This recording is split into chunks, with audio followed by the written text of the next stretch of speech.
Hey everybody, it's Brooke with WTI. I like to cook using freshly ground salt and pepper, and I have just been using hand grinders this whole time.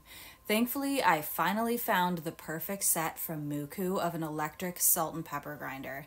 This makes it so much easier for seasoning meat when one hand is dirty, and I also love that you can easily adjust the size of your grounds. It is super easy to refill. You just take these caps off the front and you can always see where you're at and if you're gonna need to get more, but it lasts a really long time with the compartment that it has.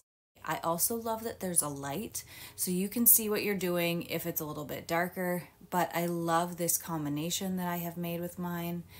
Also, I love how easy this is to charge and that you don't have to plug it into each individual one, and it tells you when it is done with a white light.